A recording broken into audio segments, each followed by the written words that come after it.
Hello and welcome back to Shakesyear. We are working on the Comedy of Errors, and today we get to hear mostly from Egeon, who is the merchant of Syracuse, but a little tidbit from Silenus, who's the Duke of Ephesius.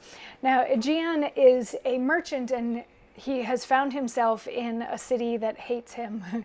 So we have the city of Syracuse and we have the city of Ephesius, and they hate each other. We don't know exactly why. There was some war at some point, but they figured that the only way to settle it was to say that if anyone from Ephesius ends up in Syracuse or anyone from Syracuse ends up in Ephesius, they are sentenced to death. All of their goods are confiscated, and the bail is set, unless they can come up with $1,000 to bail, essentially, which Egeon doesn't have. So the Duke of Ephesius has sentenced him to die, but in the meantime was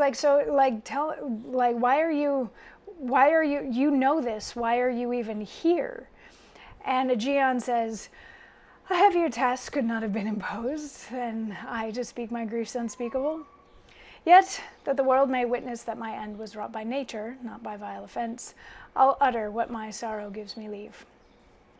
In Syracuse was I born, and wed unto a woman, happy but for me, and by me, had not our hap been bad. With her I lived in joy, our wealth increased by prosperous voyages I often made to Epidamium till my factor's death.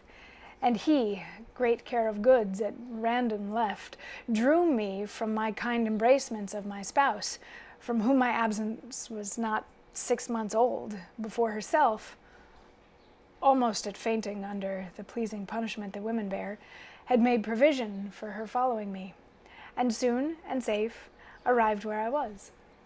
There had she not been long, but she became a joyful mother of 2 goodly sons, and, which was strange, the one so like the other as not could be distinguished but by names. That very hour, and in the self-same inn, a mean woman was delivered of such a burthen male, twins both alike. Those, for their parents were exceeding poor, I bought, and brought up to attend my sons. My wife, not meanly proud of 2 such boys, made daily motions for our home return.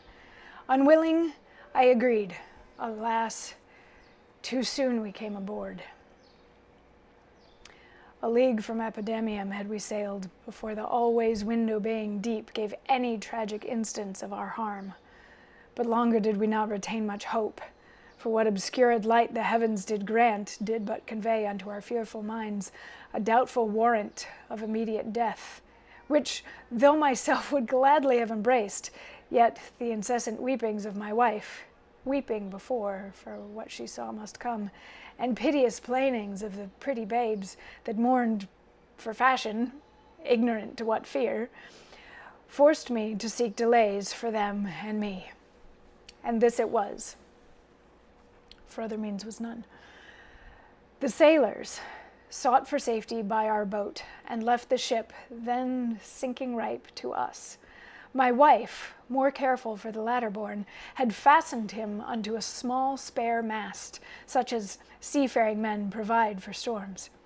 To him one of the other twins was bound, whilst I had been like heedful of the other. The children thus disposed, my wife and I, fixing our eyes on whom our care was fixed, fastened ourselves at either end of the mast, and floating straight, obedient to the stream, was carried towards Corinth, as we thought. At length, the sun, gazing upon the earth, dispersed those vapors that offended us, and by the benefit of his wished light, the seas waxed calm, and we discovered 2 ships from far, making amain to us. Of Corinth, that; of Epidaurus, this. But here they came. Oh, let me say no more. Gather the sequel, by that went before. Nay, forward, old man, do not break off so, for we may pity, though not pardon thee. Oh, had the gods done so, I had not now worthily termed them merciless to us. For ere the ships could meet by twice 5 leagues, we were encountered by a mighty rock, which being violently borne up, our helpful ship was splitted in the midst, so that in this unjust divorce of us, fortune had left to both of us alike what to delight in, what to sorrow for. Her part, poor soul, seeming as burdened with lesser weight, but not with lesser woe, was carried with more speed before the wind, and in our sight they three were taken up by fishermen of Corinth, as we thought.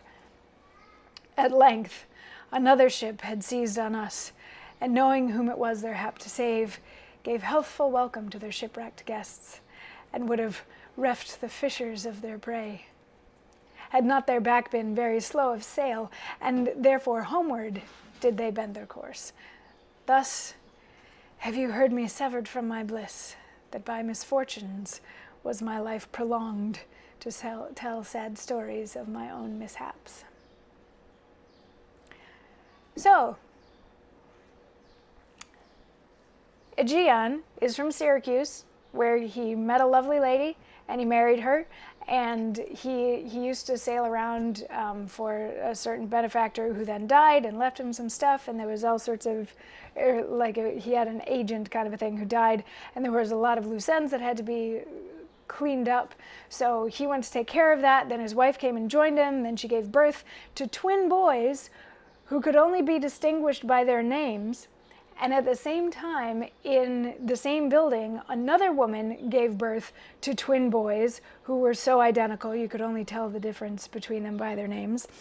So Egeon and his wife purchased those twins to be servants to their twins. So we have two sets of identical twin boys, one set higher born, one set lower born, to act as servants to the higher borns.